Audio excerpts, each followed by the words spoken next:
હા, good evening દીકરીઓ. Last time આપણે લેક્ચર 7ની અંદર જોયું કે સ્પીચના વાક્યનું બંધારણ જે છે એમાં સૌથી પહેલાં બોલનાર, પછી રિપોર્ટિંગ વર્બ જેમાં તમને પાસ્ટ ટેન્સ જ હશે, સેઇડ ટુ, પછી સાંભળનાર, અને ઇન્ટુ ઇન્વર્ટેડ કોમા એટલે કે અવતરણ ચિહ્નો ની અંદર જે લખેલું હોય ડાયરેક્ટ સ્પીચનું વાક્ય. પછી આપણે ડિટેલમાં આગળ જોયું કે સ્પીચના પેરેગ્રાફને એટલે કે ડાયરેક્ટ પેરેગ્રાફને ઇનડાયરેક્ટમાં કન્વર્ટ કરવા માટે 4 પ્રકારના ફેરફારો છે જે છે એ ખૂબ જરૂરી છે. એમાં પ્રોનાઉનમાં ફેરફાર એટલે કે સર્વનામમાં પણ ફેરફાર થાય છે જ્યારે આપણે સ્પીચ બદલીએ ત્યારે.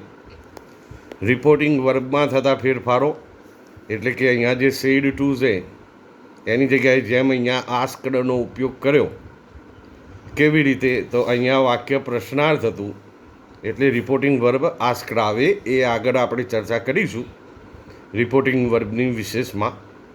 પણ ટૂંકમાં રિપોર્ટિંગ વર્બમાં પણ વાક્ય પ્રમાણે ફેરફાર થતા હોય છે, કાળમાં પણ ફેરફાર થતા હોય છે, અને કેટલાક અન્ય ફેરફારો પણ આપણે કરવાના હોય છે ડાયરેક્ટ સ્પીચના વાક્યને ઇનડાયરેક્ટ સ્પીચમાં બદલવા માટે. પછી આપણે જોયું કે પ્રોનાઉનમાં થતા ફેરફારો. પ્રોનાઉનમાં લાસ્ટ ટાઈમ મેં તમને આ કોઠો જે સમજાવ્યો પ્રોનાઉનનો, જેમાં ખાસ બાબત એ રહી કે પ્રોનાઉનનો જે આ કોઠો છે, ટેબલ જે છે, એ 2 પ્રમાણે ડિવાઇડેડ છે.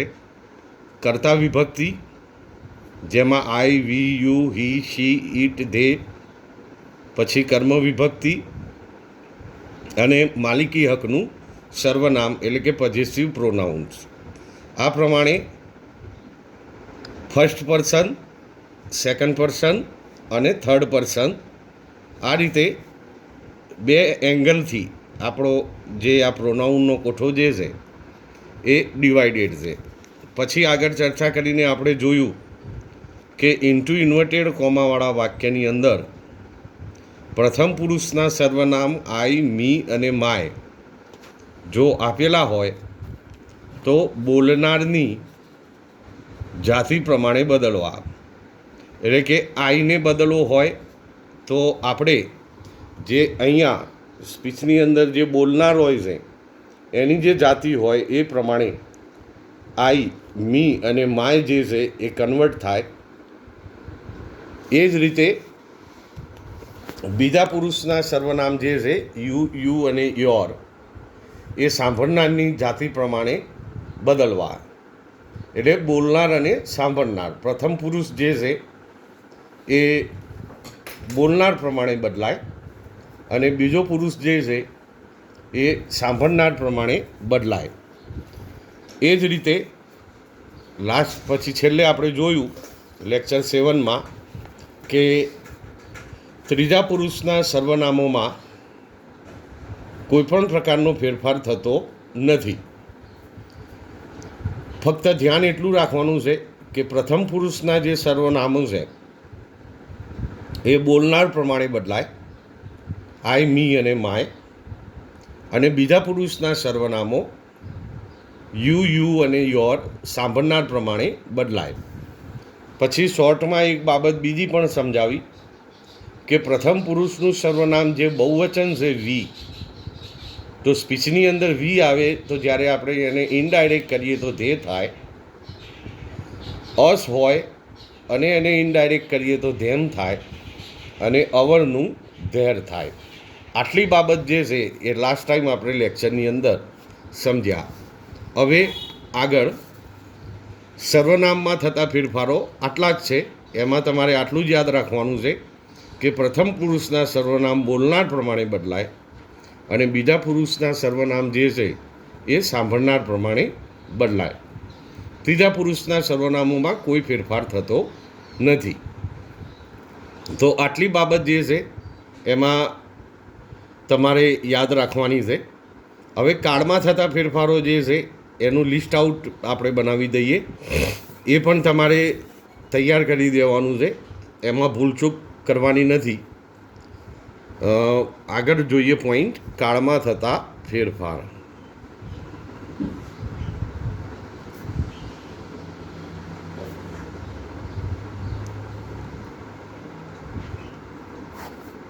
ઓકે, કાળમાં કઈ રીતે ફેરફાર થાય છે?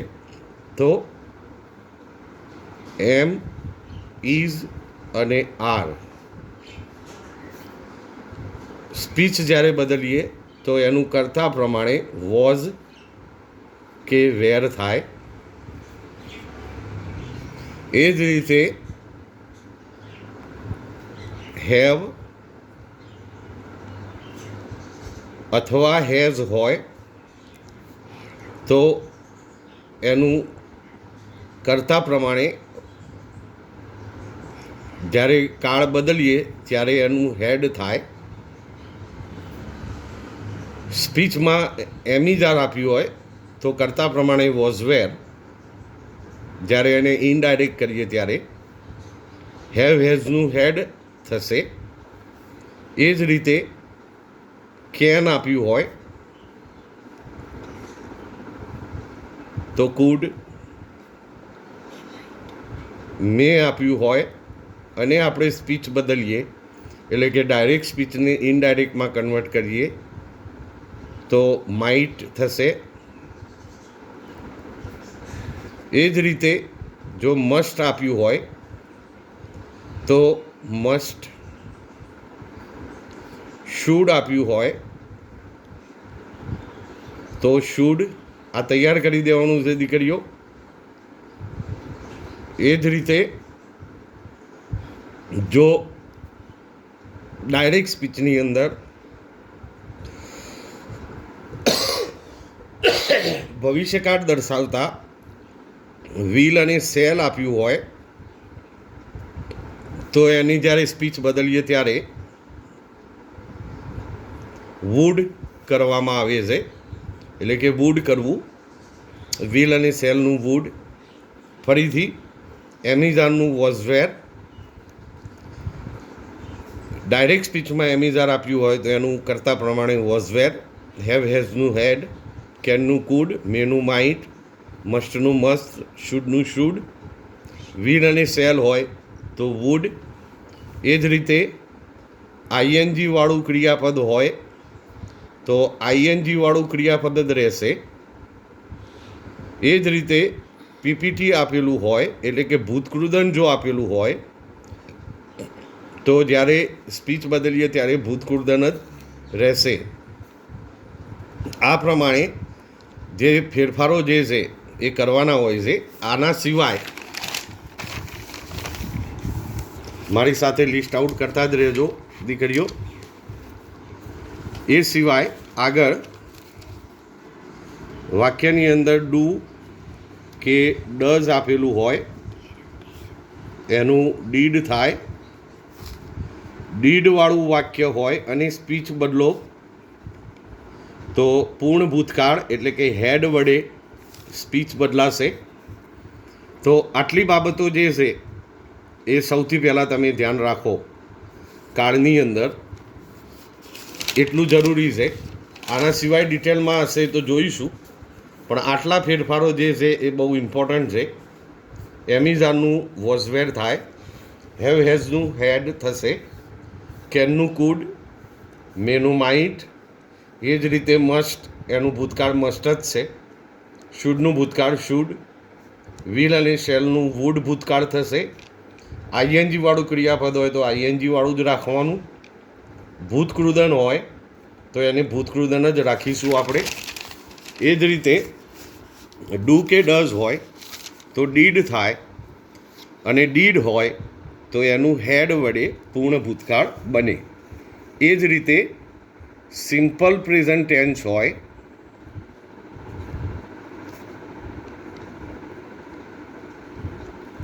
સિમ્પલ પ્રેઝન્ટ ટેન્સ હોય તો સિમ્પલ પાસ્ટ ટેન્સ થશે.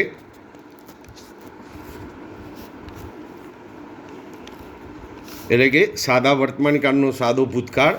એટલે કે વાક્યની અંદર રિંગ આપ્યું હોય સિંગ આપ્યું હોય તો જ્યારે સ્પીચ આપણે બદલીએ ત્યારે રિંગનું રેંગ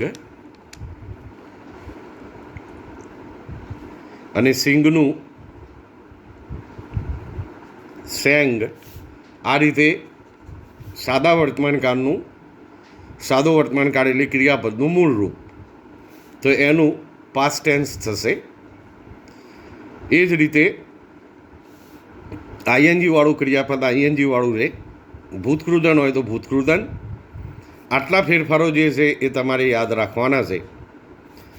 આગળ જો સાદો ભૂતકાળ હોય એટલે કે આપેલું વાક્ય સાદા ભૂતકાળમાં હોય તો એનો પૂર્ણ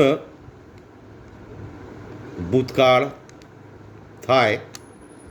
દાખલા તરીકે કોઈ વાક્ય આપ્યું છે સ્પીચની અંદર, એમાં રોટ ક્રિયાપદથી તમને વાક્ય બનાવીને આપેલું છે, તો જ્યારે સ્પીચ બદલીએ ત્યારે હેડ રિટર્ન. આ રીતે પૂર્ણ ભૂતકાળમાં સાદા ભૂતકાળનું પૂર્ણ ભૂતકાળ થાય. તો આ કેટલાક ફેરફારો છે કે જે કાળને અનુલક્ષીને એમાં ફેરફાર થતા હોય છે. તો આ ફેરફારો જે છે એ તમારે તૈયાર કરી દેવાના છે, યાદ રાખી દેવાના છે. ત્યાર પછી આપણે જોયું આગળ કે અન્ય ફેરફારો.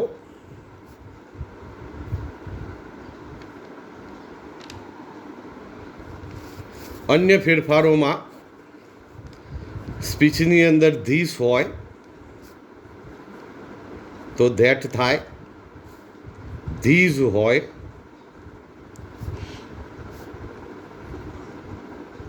તો ધોઝ થશે.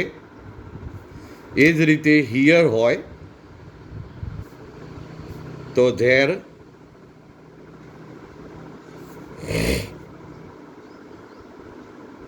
એ જ રીતે ટુડે હોય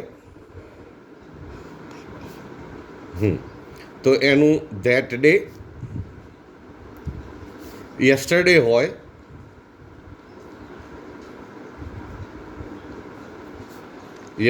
હોય તો એનું ધ પ્રીવિયસ ડે.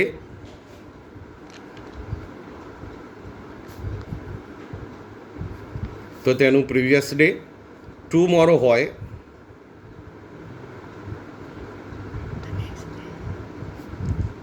હોય તો ધ નેક્સ્ટ ડે અથવા ધ ફોલોઈંગ ડે પણ આપણે એનું કરી શકીએ. એ જ રીતે કમ હોય તો એનું ગો થશે. આ જે છે એ કેટલાક અન્ય ફેરફારો છે જે ડાયરેક્ટ સ્પીચમાં આવે તો એને જ્યારે કન્વર્ટ કરો ત્યારે ઇનડાયરેક્ટ સ્પીચમાં એ આ રીતે કન્વર્ટ થશે. એ જ રીતે લાસ્ટ હોય એટલે કે લાસ્ટ વીક, લાસ્ટ સન્ડે તો ધ પ્રીવિયસ સન્ડે.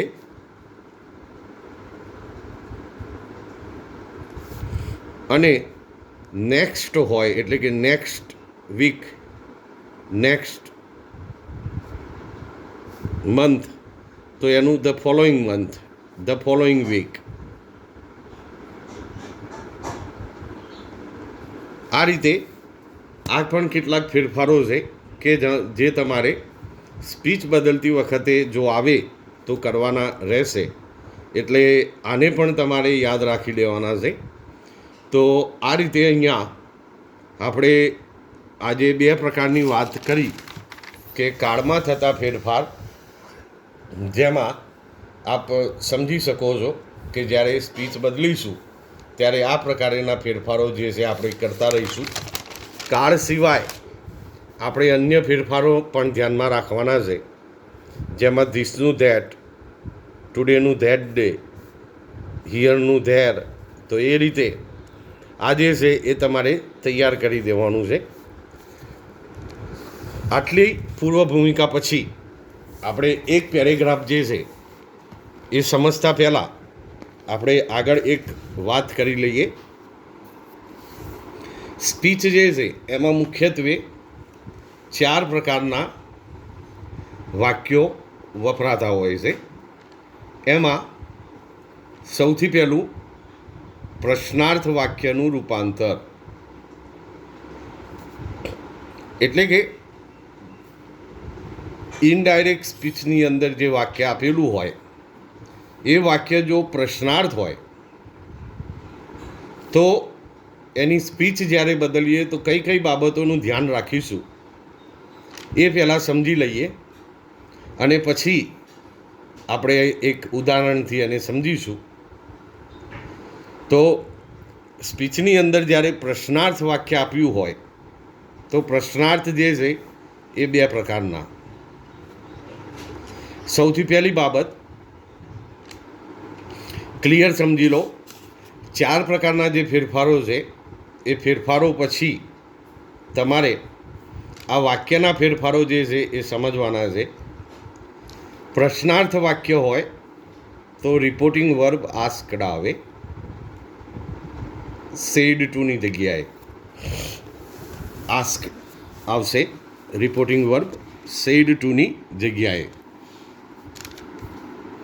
હવે પ્રશ્નાર્થ જે છે એ 2 પ્રકારના. એક WH પ્રશ્નાર્થ, એટલે કે why, when, where, how many, how much, which, who, whom. આ જે છે પ્રશ્નાર્થ એને WH પ્રશ્નાર્થ કહેવાય. અને સાદા પ્રશ્નાર્થ એટલે કે સિમ્પલ ઇન્વર્ઝન ક્વેશ્ચન્સ જેને કહીએ છીએ. ફરીથી સમજી લો. ઇન્ટુ ઇન્વર્ટેડ કોમામાં આપેલું વાક્ય જ્યારે પ્રશ્નાર્થ હોય અને એની સ્પીચ જ્યારે બદલવાની હોય તો રિપોર્ટિંગ વર્બ તરીકે આસ્કડ આવે. WH પ્રશ્નાર્થ 2 પ્રકાર છે એના પ્રશ્નાર્થના, WH પ્રશ્નાર્થ અને સાદો પ્રશ્નાર્થ. જો WH પ્રશ્નાર્થ હોય તો જે તે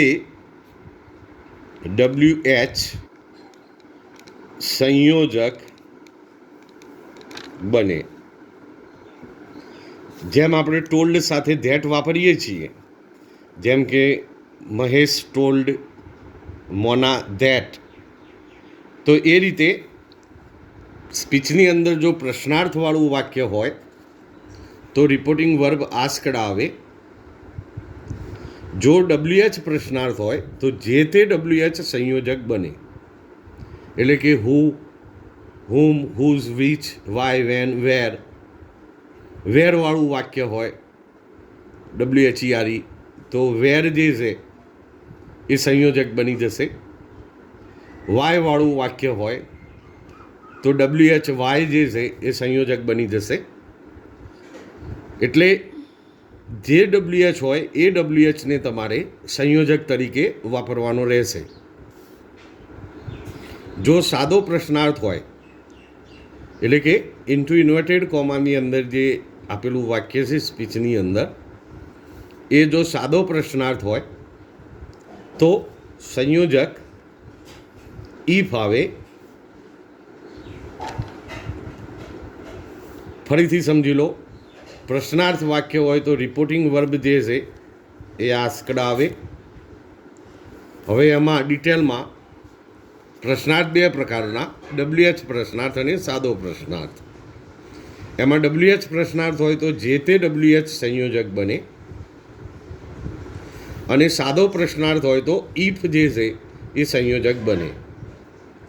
હવે સાદો પ્રશ્નાર્થ હોય તો કાં તો એનો જવાબ જે છે એ યસ અથવા નોમાં આવે. યસ હોય તો રિપ્લાઇડ પોઝિટિવલી,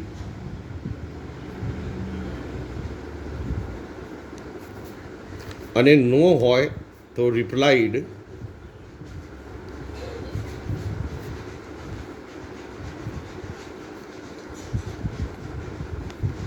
નેગેટિવલી.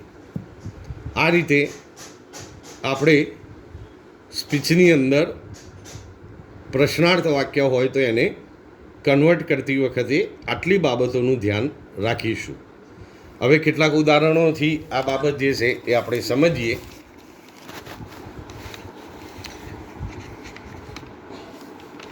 કેટલાક ઉદાહરણો, 2-3 ઉદાહરણો જે છે સમજાવું તમને. જુઓ,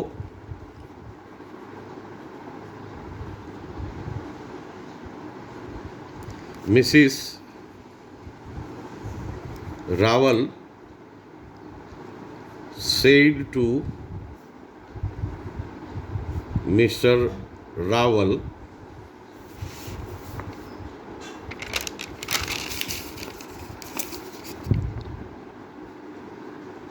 what will you like to eat? Into inverted comma complete. Mrs. Raval said to Mr. Raval. WH પ્રશ્નાર્થ છે what. What will you like to eat?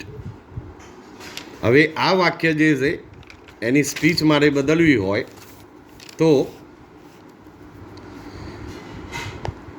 બોલનાર કોણ છે? Mrs Raval. Mrs Raval asked Mr. Raval what. બરાબર સમજો દીકરીઓ. Mrs Raval asked Mr Raval, આટલે સુધી પહેલાં સમજી લો.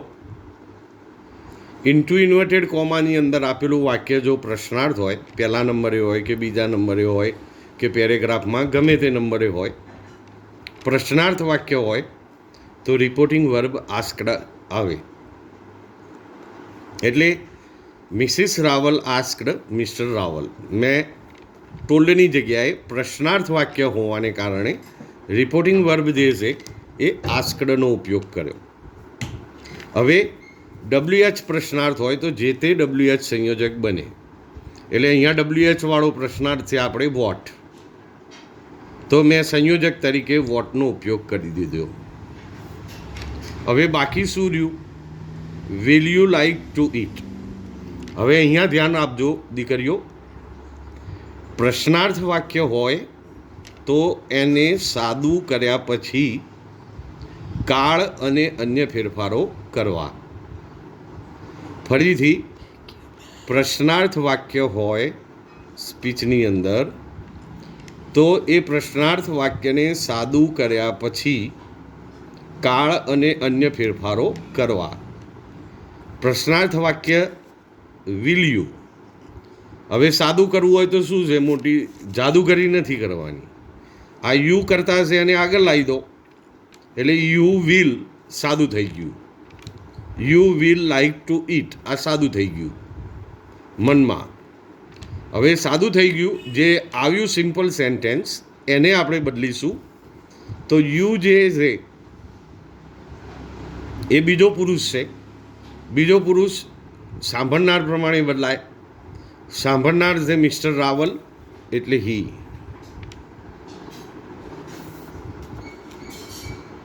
સમજાયું છે?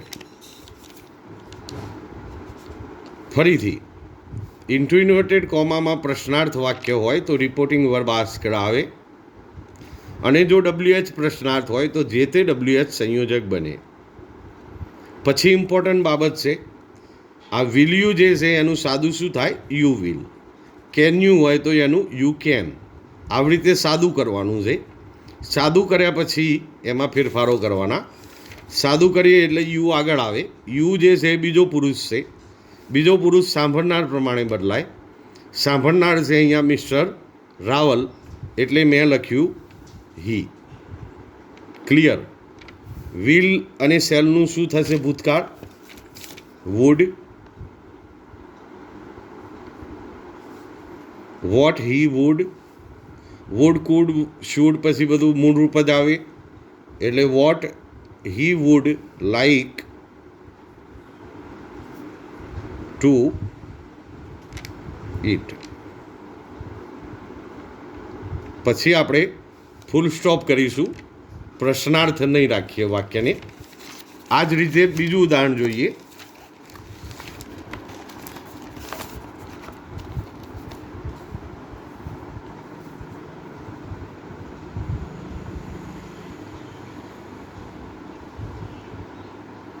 Salim said, Saloni,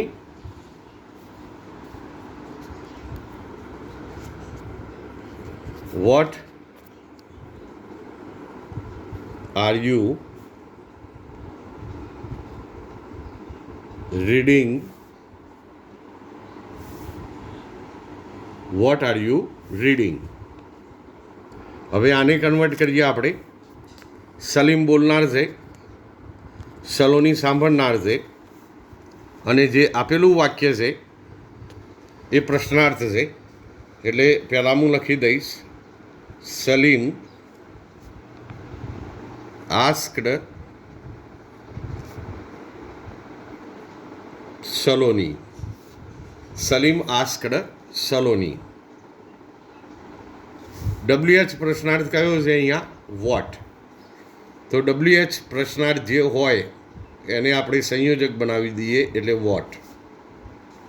Salim asked Saloni what. You આગળ આવશે, આર એની પછી આવશે એટલે સાદું થઈ જશે. You are reading. આર યુનું યુ આર કરો એટલે સાદું થઈ જાય. સાદું કરીને જ કાળનો ફેરફાર અને વાક્યમાં અન્ય ફેરફારો કરવાના હોય છે પ્રશ્નાર્થની અંદર. યુ જે છે કોના પ્રમાણે બદલાય? સાંભળનાર. સાંભળનાર કોણ છે? સલોની. એટલે Salim asked Saloni what she was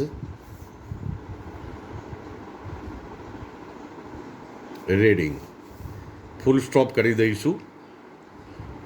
બરાબર. આ જ રીતે બીજું ઉદાહરણ સમજીએ.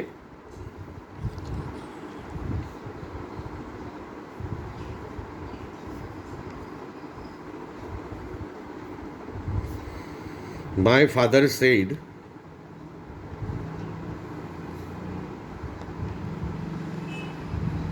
Savita,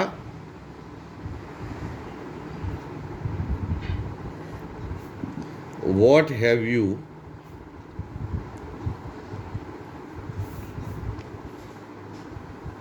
made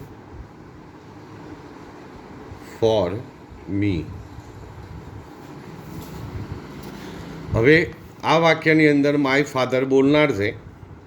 આ reporting verb said to Savita સાંભળનાર છે. વાક્ય પ્રશ્નાર્થ છે એટલે હું શરૂઆત કરીશ આ રીતે, my father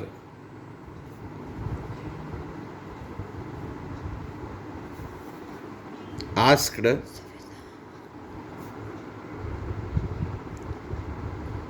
Savita. My father asked Savita what જે છે એને આપણે સંયોજક તરીકે વાપરી દઈશું, વોટ. હવે હેવ યુનું સાદું શું થશે? You have. યુ એટલે કોણ? સાંભળનાર. સાંભળનાર કોણ છે? સવિતા એટલે શી. હેવ હેઝનું શું થાય? જુઓ લિસ્ટમાં, હેડ થશે. Very good. તો વોટ શી હેડ મેડ, મેડનું ભૂતકૃદન મેડ, ફોર મી એટલે પ્રથમ પુરુષ.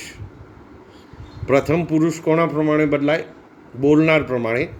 બોલનાર કોણ છે? ફાધર. એટલે મી એટલે ફાધર એટલે હિમ. બરાબર. એટલે my father asked Savita what she had made for him.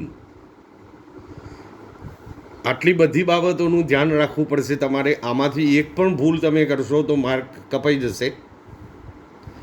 Reporting verb, પછી WH પ્રશ્નાર્થ હોય તો જે તે WH એને સાદો કરવાનો, કાળના અન્ય ફેરફારો કરવાના. એટલે 4-5 પ્રકારની બાબતો છે અહીંયા ધ્યાનમાં રાખવી પડતી હોય છે. બીજું એક ઉદાહરણ જોઈએ.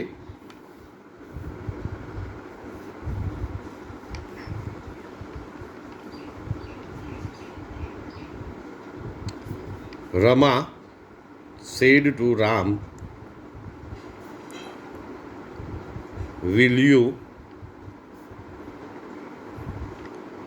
help me? will you help me? તો આ સાદો પ્રશ્નાર્થ છે, WH પ્રશ્નાર્થ નથી. આ સાદા પ્રશ્નાર્થમાં ને WHમાં તો ખબર પડે છે ને. WH વાળો હોય તો WH ના હોય તો એને સાદો પ્રશ્નાર્થ કહેવાય. હવે સાદો પ્રશ્નાર્થ હોય તો સંયોજક ઇફ આવે. એટલે રમા આસ્ક્ડ રામ, સાદો પ્રશ્નાર્થ છે એટલે ઇફ સંયોજક વાપરી દીધું, ઇફ. હવે વિલ્યુનું સાદું કરો, યુ વિલ. યુ એટલે કોણ? રામ, એટલે હી. ખબર પડે છે ને? હા, એ જ રીતે વિલનું વુડ હેલ્પ મી જે છે એ પ્રથમ પુરુષ કહેવાય. પ્રથમ પુરુષ રમા પ્રમાણે બદલાય, બરાબર. એટલે મી કર્મ વિભક્તિ છે તો સીનું કર્મ શું થાય? હર. ઓકે, અહીં સુધી રાખીએ છીએ. નેક્સ્ટ લેક્ચરમાં અહીંથી આગળ લઈશું દીકરીઓ. Take care, good bye.